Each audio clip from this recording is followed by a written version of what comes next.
madzhab itu penting karena kata itu liar.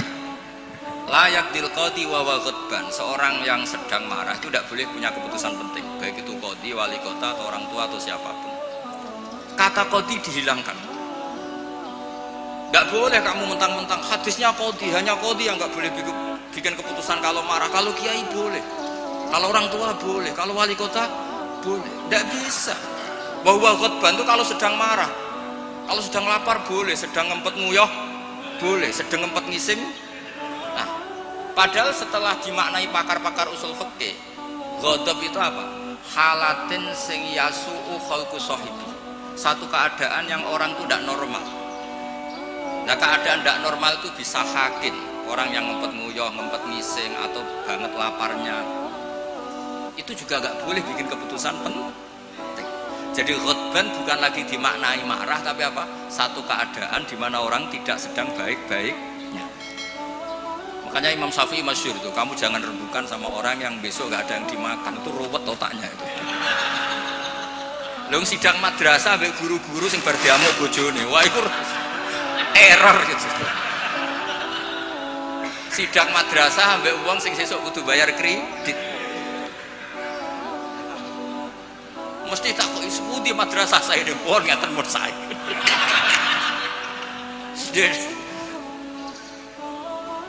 Akhirnya kata ghadban tidak sebagai ghadban. Qadi juga tidak sebagai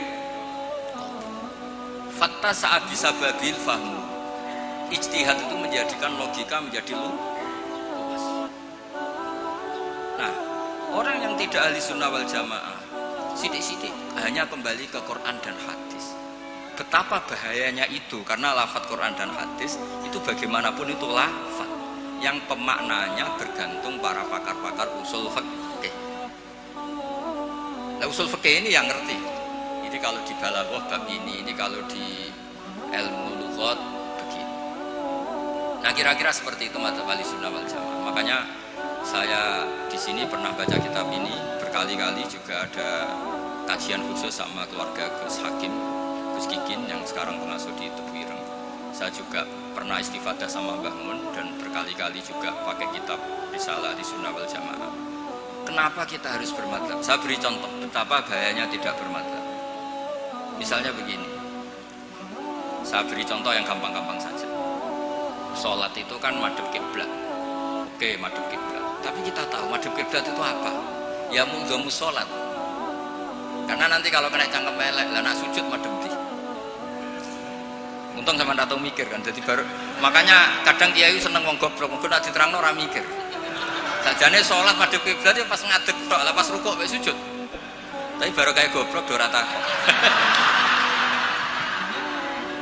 Jadi goblok ku ya penting, mare ngenakno kiai lah. Jadi wong ora kakean. Wong ora kakean tok.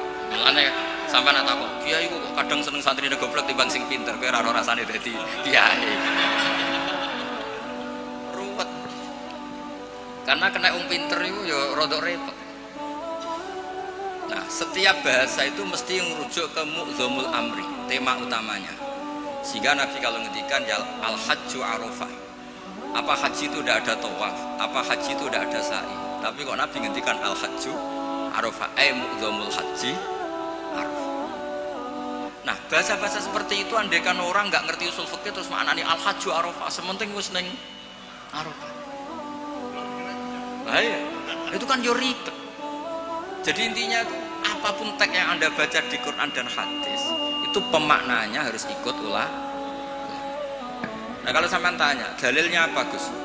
Dalil yang paling saya mengenang dan tidak akan lupa ila yaumil qiyamah itu dawuh Mbah Mun, ihdinas siratal mustaqim siratal ladzina walam yaqulillah sirataka. Harusnya kan tunjukkan kami jalan yang benar, jalanmu ya Allah. Enggak, tapi Allah ngendikan siratal ladzina an'amta alaihim. Mergo kowe ora iso niru Allah dhewe, kowe ora iso niru Allah, Allah ora mangan, Allah ora turu. Apa terus Allah ora pengen dadi wali kota? Kan? Kamu tidak bisa. Inna wa ta'ala la ya'kul wa la yashrab wa la yanam. Allah tidak tidur, tidak makan. Kalau kamu makan niru siapa? Niru makane wong soleh-soleh, niate taqwi alal ibadah. Kamu tidur niru siapa? Niru orang-orang soleh. Enggak bisa niru Allah, Allah tidak tidur. Nah, Berarti kalau kamu ingin benar harus butuh sanad, karena ketika Allah ngendikan siratal mustaqim itu siratal ladzina an'amta alaihim. Itu dalil paling kuat betapa pentingnya sanad. Makanya sampai ada pepatah yang sangat mengancam tadi, manta alama bila sehin fasehuhu setan. Itu ancaman yang benar sekali, karena betapa bahayanya orang misalnya hanya berdasar terjemah atau teks kemudian dia nyimpulkan hukum, padahal lafadz ini adalah terjun bebas. Karena tadi lafadz itu jamek, dia akan kemana saja yang masuk afrodnya kalau dalam ilmu usul fikih. Tapi nanti setelah ada momentum muqtadul hal itu baru proporsinya hanya sampai mana. Misalnya sampai lihat Syekh Nawawi Al-Bantani, faktul musyrikina, bunuhlah orang-orang musyrik. Itu ayatnya akan ekstrim, misalnya haitsu wajadtumuhum, kapan saja kamu menemukan mereka. Tapi sampai lihat di Syekh Nawawi, al musyrikin ayna kitsina khosotan, yang melanggar perjanjian, atau al muharibin, yang merangi kamu. Tidak semua orang musyrik boleh kamu perangi, karena ada musyrik-musyrik yang wa in janahu lisalmi fajnah laha wa tawakkal ala. Lafadznya umum tapi harus proporsional. Kalau sampai contoh ini gak paham, tak kayak contoh yang paling mesti gak paham. Nara paham kebangetan. Kamu kalau istri kamu sedang seneng-senengnya, gue sama sampean karep opo tak turuti. Opo wae? Jebule terusin, aku ben wayoh, Dik. Terus, "Lho, ojo iku." Jare opo wae kan itu. Ya kan? Jadi semua lafaz mamin amin illa wa yukhassas, tidak ada kata am kecuali yadkhuluhu takhsis, kecuali ada takhsis. Misalnya kamu seneng sama istri, wes adik kemana-mana berdua, kayak apa nak ngising berdua. Jadi lafaz-lafaz, nah ya artinya kalau ada lafaz umum ning Quran hadis mesti ada mukhassis. Mamin amin illa wa yadkhuluhu takhsis. Sama seperti di tafsir Jalalain, innallaha ala kulli syai'in qadir, tidak memasukkan yang mukhal. Tidak boleh ada pertanyaan gini, ayak diruwahu ta'ala ayyud hibadatahul aliyah, apa Allah mampu menghilangkan zatnya yang agung? Ya tidak boleh. Kudroh hanya tata alaku bil mumkinat, tidak boleh kudroh ta'aluk sama mukhal. Apa Allah kuasa menjadikan 1 ditambah 1 itu 13? Ya Allah kok bocah goblok. Tidak bisa. Kudroh itu hanya ta'aluk sama yang mungkin. Karena Allah ala kulli syai'in qadir, ala kulli syai'in qadir. Wali kota ya iso dadi nabi, ya repot. Ya ora iso ditutup. Iku sebarang mukhal. Paham ini? Ya wis mon iku ahli sunnah wal jamaah. Nek pinter nganti ngono iku ahli sunnah wal jamaah. Mbon iki deal ya. Ya bon, sekolah tak mau kitab bon niku sing ngono dhewe. Mungkin sing jawab Jibril sesuai perjanjian. Kan Nabi Musa niku adike Nabi Harun. Terus Nabi Musa dadi nabi, ngajono proposal kakake dadi nabi. Tapi tugasnya Jibril. Nah, kula mek Mas Sama pernah sepuh Mas Sama. Dadi niki mun mungkin sing jawab sampean tanglet, sing gampang teng kula, sing angel teng sama. Karena kula ki mun kiai sing makruf terus ora usah dites. Ada yang ngetes itu sing latihan kiai. Kalau niku pun melewati tes itu sudah. Sekamane pun lulus. Guys, setuju ya mungkin tangan sama. Nah, terus pun saniki menculat mapun pun mukadimah sanate Mbah Hasyim nggih Mbah Hasyim nak teng Jawi riyen nggih masyhur nate ngaos Mbah Saleh Darat. Mbah Saleh Darat niku nggih menangi Sayyid Zaini. Tapi Mbah Hasyim menangi Mbah Saleh Darat itu Mbah Hasyim kecil, sehingga beliau kados kemarin anak-anak sing menangi Mbah Mun nggih menangi Mbah Mun di sarang tapi nggak sempat ngaji karena mungkin masih ibtidak, Mbah Mun pun sepuh. Sebab itu Mbah Hasyim nggak pernah pakai sanad Ali langsung Mbah Saleh Darat. Tapi kalau Mbah Mahfud biasa pakai sanad lewat Mbah Saleh. Karena ketika beliau di Mbah Saleh Darat, niku pun ngaji khatam tafsir nopo Jalalain. Makanya nggak boleh kalau dalam tradisi ilmu nggak boleh pakai sanad Ali tapi nggak punya kenangan. Jadi banyak kan anak-anak kemarin, saya pun kelas 4 SD menangi Mbah Hamid. Tapi saya kan nggak bisa istifadah karena saya terlalu kecil. Saya tahu Pak Hamid banyak dari bapak saya karena bapak saya sudah sepuh, sering ketemu Pak Hamid. Jadi sanad Ali itu punya sisi kelemahan, biasanya mujarradur ru'yah, hanya melihat. Makanya sahabat itu Amr bin Tufail itu akhiruman mata minas sahabat.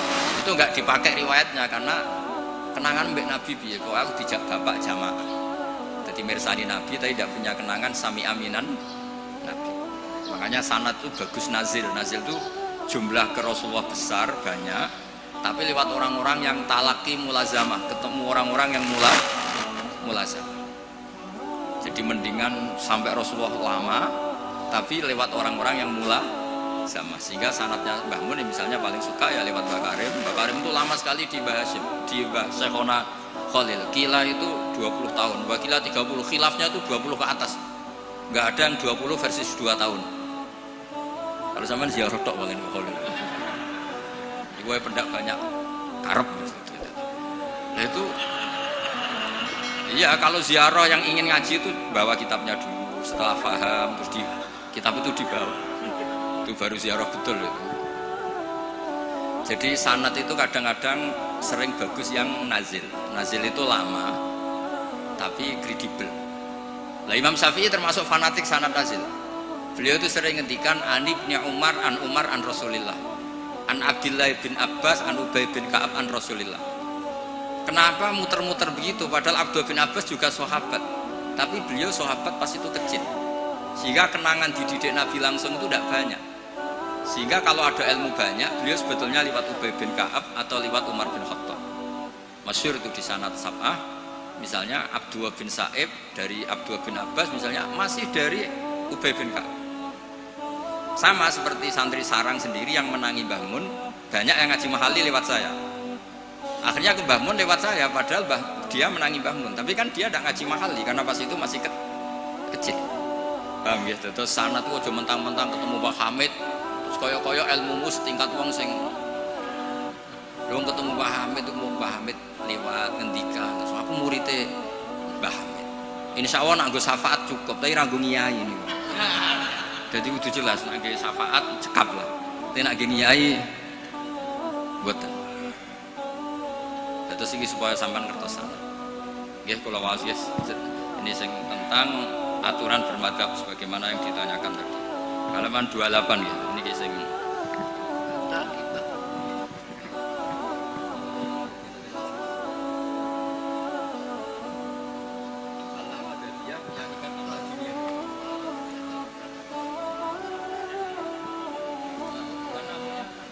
Allah madadiyah nanti berakhir Allah diniyah.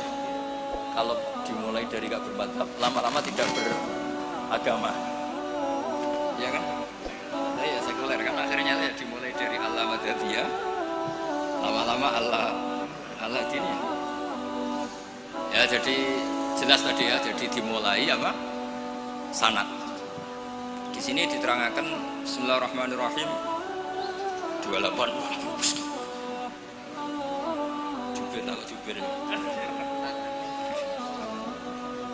Fi bayani wujubit taklid liman laisa lahu ahliyatul istihad. Orang wajib ikut bagi yang tidak berkemampuan istihad. Ya wajib taklid, wajib ikut. Yajibu inda jumhuril ulama al muhaqqiqin ala kulli man laisa lahu ahliyatul istihad al mutlaq wa in kana qad hasala ba'dul ulumi al mu'tabarati fil istihad apa taklidu qaulil mustahidin wal akhdhu bi fatwahum liyakhruja an uhdatit taklif bi taklidi ayyihim syaa bi qauli ta'ala fasalu ahla dzikri in kuntum la ta'lamun. Jadi orang-orang yang tidak punya kemampuan istihad itu dalam setiap fatwa harus tanya mujtahid. Nah tanya itu artinya wajib ikut. Kalau diwajibkan tanya kan berarti butuh jawaban. Apa artinya ada jawaban kalau dia tidak mau ikut? Fa'u jabat su'ala ala man lam ya'dalik. Allah mewajibkan tanya bagi yang tidak tahu itu. Wadhalika taqlidun li alimin wa huwa amun li kullil mukhatabin. Terus wajibu ayakuna aman fi su'al an kulli ma la yu'lamu lil isma' ala anal amal lam tazal fi zamani sahabah wa tabi'in. Ini yang unik dari Mbah Hasyim. Beliau ngendikan zaman sahabat pun banyak yang awam. Karena sahabat yang baru Islam sehari dua hari Banyak sahabat juga yang punya kultur tertentu, tahu-tahu Islam, belum tahu kultur yang Islami. Sehingga orang awam mulai zaman sahabat juga banyak. Sama tak cerita nih, sahabat itu kadang lucu. Jadi sholat itu pas sholat itu kenalan. Jenengan tiang putih, kalau tiang lekok misalnya. Cara saya yo mau nomor WA, jadi itu kenalan. Sampai akhirnya Allah nurunaken wa qumu lillahi qanit. Ya biung ada di kampung kalau ketemu orang nggak kenal kan kenalan. Jadi pas sholat jamaah jejer wong yang nggak kenal ya kenalan. Jadi jangan ya, nyuwun WA. Jangan kira semua sahabat langsung tahu Islam, kan ada yang qoribu adin bil Islam. Akhirnya Allah nurono wa qumu lillahi. Makanya kenangannya sahabat, fa wa ma wajadtu mu'alliman ahsana min Rasulillah sallallahu alaihi wasallam. Fa wa man taharani wala kadza wa kadza inna ma qala li inna hadhihi salatun la yasuhu fiha kalamun adamiyah. Nabi ku cek pinter ya nak ngandani wong. Setelah orang itu kenalan, setelah sholat digandeng mbek Nabi. Jong iki sholat itu munajat. Ya nak munajat omongane mbek pangerane ora usah mbek wong. Jadi sholat itu momentum jagongane mbek pangeran. Tak jagongan mbek Allah wae ora usah mbek wong. Dadi ora nyentak, batal sholatmu. Oh, baleni neh mboten Nabi santai mawon. Inna hadhi sholat munajat, iki sholat itu munajat. Munajat mbek pangeran. Makanya kalau sholat omong-omongane mbek pangeran ae ora usah mbek manusia. Makanya si sahabat tadi senang saya tidak menemukan pengajar sebaik Rasulullah, karena cara menyampaikan tidak lewat bentak, tidak lewat marah, tapi ngandani seperti. Jadi ya dulu sahabat ya biasa sholat terus kenalan ya biasa, karena qoribu ahdin bil Islam. Ketika ada tayamum mereka juga agak ngerti tayamum itu hanya cukup wajah dan yaden. Ada yang nyatamar roham guluk-guluk gitu. Karena dikira kayak mandi, kalau mandi junub harus rata, tayamum juga harus rata. Jadi sampai anak orang pahaman, itu kancane nggih kathah, riyen sahabat nggih kathah. Mulane kula niku kadang dadi wong pinter yo getun. Mergo kula bolak-balik pinter. Wong goblok ku yo pinter. Kalau saya nyontono, ngaji tafsir ku angel. Nggih dari bareng angel iku pinter. Berarti wong bodoh iku karena dari barang. Jadi saya ulang lagi kan, ngaji itu angel apa enggak? Angel. Dari barang angel itu pinter apa goblok? Pinter. Berarti wong goblok itu pinter. Maka berbahagialah yang goblok karena hakikate pinter. Tapi saya tidak mau pinter yang jelas ini saja. Dia kan mikir negara itu ruwet, ya kan? Ngindari barang ruwet berarti pinter. Tapi tidak usah teruskan, sing nantang ruwet berarti.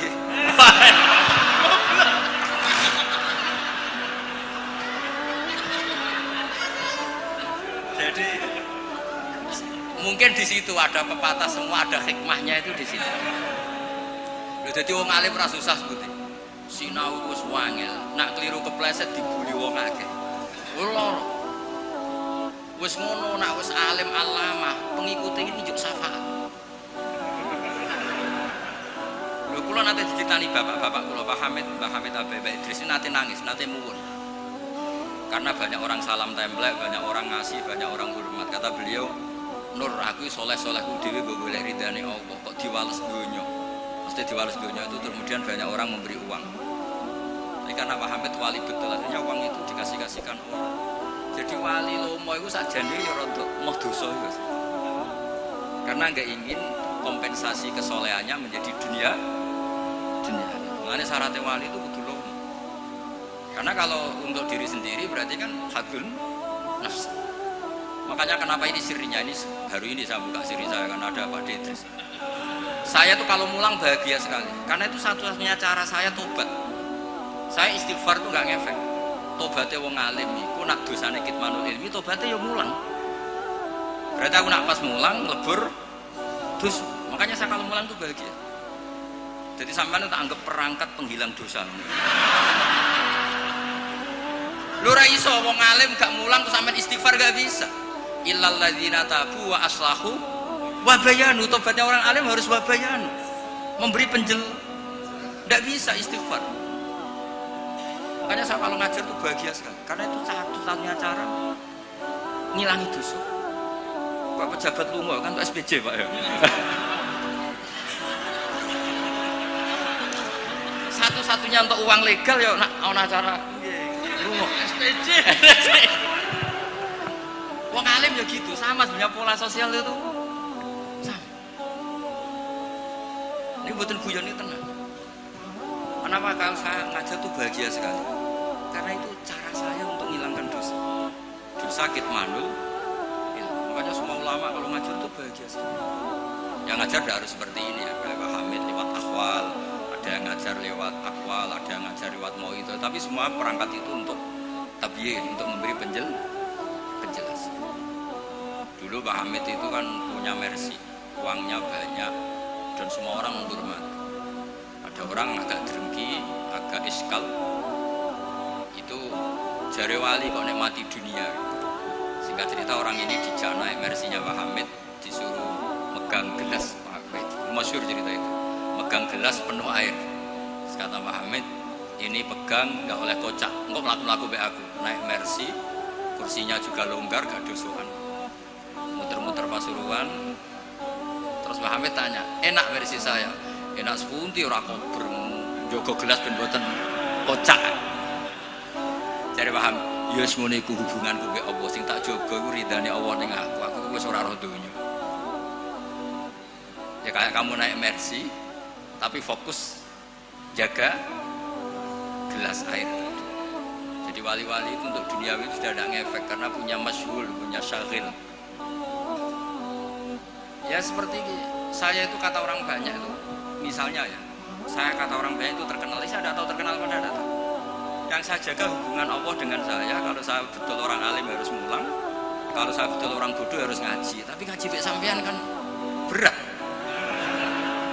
Mau ngaji bek simpel kan ya lucu. Misalnya PP aku ngaku goblok tawadhu terus gawe ikhya Gus ulang. Kan wong yo lucu kan. Sajane kula nggih kepengin tawadhu.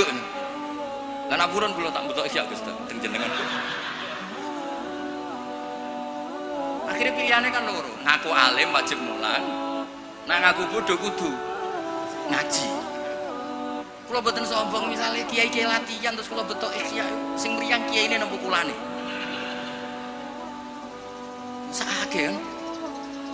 Saake misalnya sing ngaji kula niate kula tawadhu terus kiai ini terus mriyang. Ngaji ra ono sing gaji wae dadak mriyang perkara sing ngaji. Sama tak ceritani, Zakaria Al-Ansori nganti alime ngoten mergo mangkel. Dadi mangkel ya ana sing barokah. Dekne di guru jenenge Ibnu Hajar Al-Asqalani sing aran Fathul Bari iku gelare Ibnu Hajar Al-Asqalani. Iku kerenge ra karo anak ngaji. Dekne bar wis alim dhe murid jenenge Ibnu Hajar Al-Haytami. Alim. Ngaji dekne wis alim. Dadi nak ngamuk iku grutu. Wah semane zaman aku ngaji yo kangelan. Kok nak maca salah diwamuk. Saiki dadi kiai yo kangelan sinau, mergo nak salah konangan muridku sing alim yo. Dadi ora kok berseneng saya Zakaria Al-Ansori. Mulane ketika ditanya, "Syekh, kenapa jenengan salim itu?" Dukik tu bena hajaro ini, aku digebek watu loro. Mergo nak ape ngaji yo kudu sinau, ape mulang yo kudu sinau. Lah nak muridé goblok kabeh kan seneng. Tenang. Bodahan bodoni santai. Ngawur sithik.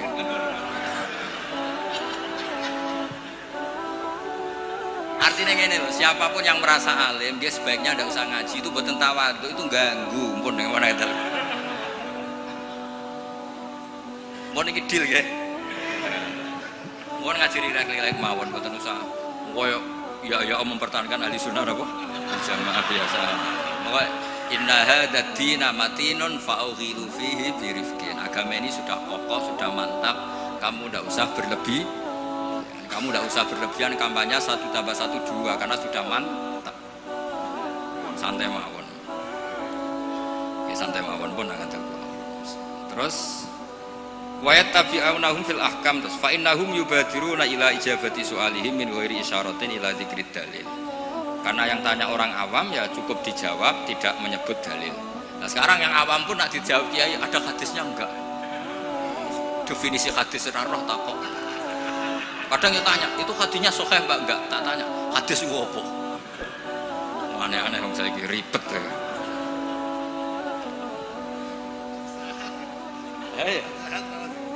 Enggak, padahal di Bukhari banyak hadis.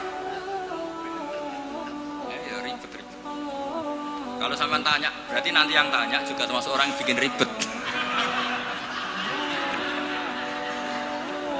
Sajane wong takok iku rugi lho. Nak takok khas wong alim kok goblok kok takok. Nak kowe bodho kok diduda-dudono.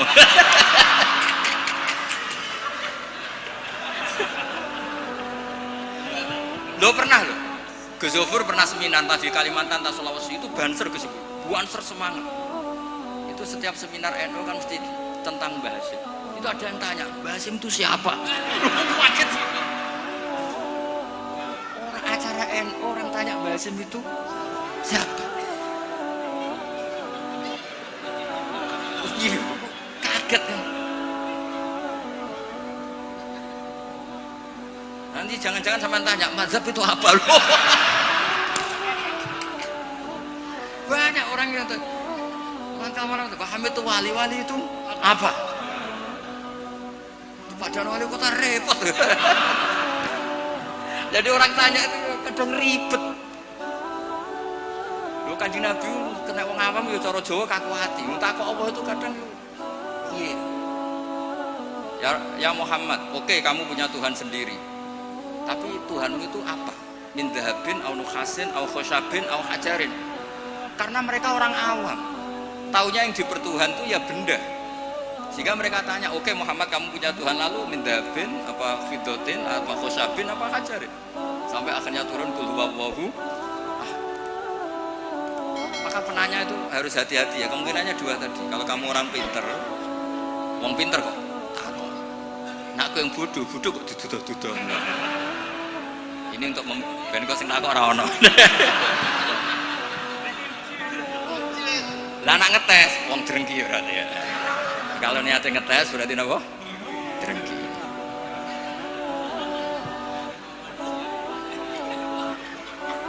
Boten rileks mawon niki kalian Pak Dik kula kalian keluarga niki. Boten enten sing santai mawon. Tapi mesti ngoten nih. Fakana isma'an ala tiba'il ami lil mustahid wali anna fahmal ami minal kitab was sunnah saqitun an haizil i'tibar. Jadi orang awam apapun memahaminya Quran itu tidak dianggap. Bukan berarti kita tidak meregani orang awam, tidak, memang ya nggak tahu. Ya bukan kita tidak meregani orang awam, ya memang tidak nopo, tidak tahu. Iya atau belum tahu. Pokoknya memang ngeri. Kalau kita dengarin ngeri. Ya misalnya apa saja lah, pertanyaan orang awam itu kan tentang agama, seolah lagi tentang agama itu ganggu. Ya apa? Ganggu. Apa itu pertanyaannya, apalagi kesimpulannya. Tanya saja ganggu, apalagi mau takok kayak ketok gobloke mau pernah nyimpul tan. Sureng. Ya kayak tadi saya beri contoh, kita kembali ke Quran dan hadis. Kata kembali itu kan setelah kemana-mana. Memangnya kita pernah kemana? Mulai kita Islam ya pegangannya Quran. Kok kita diajak kembali, memangnya kita pernah ke mana? Nah, iya. Kata kembali saja sudah masalah kan? Di mana-mana kata kembali sudah kelayaban kemana-mana. Terus diajak. Kita mulai kecil ya pegangannya Quran. Tidak pernah kemana? Tidak kembali. Ya kembali kemana kan? Enggak, ini kalau model mantek ya ini kan. Ya nggak usah kembali ya. Memang kita tidak pernah kemana-mana. Ya kan? Sederhana kan? Sudah kamu sekarang kembali apa sudah di situ? Kembali apa sudah di situ? Sudah di situ. Jadi sederhana sebenarnya ngaji itu gampang. Illam yuwafiq afhama ulama ahlil haq al-akabir al-akhyar. Di sini disebut al-akabir al-akhyar. ketika Mbah Hamid terkenal, Mbah Mun terkenal, Mbah Hasyim terkenal, itu penting, itu rencana Allah supaya orang kalau terkenal itu barokahnya itu diuji oleh publik. Jadi terkenal itu tidak perlu kamu hasuti, kalau Allah menghendaki supaya ada konsensus, karena ulama ini butuh ijma. Jadi enak anut wali yang terkenal timbang wali versi-versinan. Paham ya? Ana wong misale nyuwun sewu rambutnya gondrong ning dhuwur gunung, ora tahu ketemu wong. Terus jare muridé iku sing mulang langsung Sunan Kali Jaga, tongkate Kali Jaga, klambine Antakusuma. Sing ngakoni mung wong loro. Wis wong loro oleh muni ngene, enggak semua orang tahu kalau dia wali. Waduh ribet. Itu gak boleh jadi pegangan. Di antara syaratnya pegangan itu asyurah wal akabir, harus punya status besar. Karena ini lewat diuji. Berapa orang yang diceritakan meragukan kewalian Mbah Hamid, tapi gara-gara ngalami kasfud domair, apa yang ada di hatinya dibuka Mbah Hamid, akhirnya ikrar. Enaknya wali terkenal kan ada proses pengujian kan. Ya wali dhuwur gunung muridé mok loro jek bangga orang geruwong. Sing mesti kalimatnya orang geruwong orang geruwong kebodhon koyo kowe.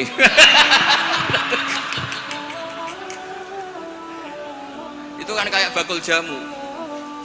Kowe tok sing tak kaya rego diskon, lainnya ndak. Tiap ketemu orang kamu saja yang tak kasih harga seginanya ndak. Sebetulnya kalimat masih kowe tok sing kebodhon. Nah, makanya butuh transparansi. Itu tidak hanya di birokrasi, tidak hanya di dunia ulama, semuanya butuh transparan supaya diuji. Makanya di sini Mbah Hasyim menghentikan ulama ahlil haq al-akabir al-akhir. Maka syarat jadi nabi pun harus ada gunjingan dulu. Gak boleh nabi gak terkenal, harus terkenal. Sebelum dia lahir jadi gunjingan di Bukhairah, di Nasturo, jadi komunitas di Syam semuanya gunjingkan nabi akhir zaman dengan definisi yang dimiliki masing-masing. Sehingga semua orang itu ingin, itu dari mana, orang mana, terus kriterianya kayak apa. Sampai Khadijah, karena beliau punya paman yang ahli Injil namanya Warokoh, tanya nabi akhir zaman tuh begini-begini, definisinya begini-begini. Kalau gak terkenal tahu-tahu muncul nerangno definisi nabi wes kangelan sampai. Jadi terkenal itu kalau fillah walillah itu baik, asal tidak karena hadun nafsi.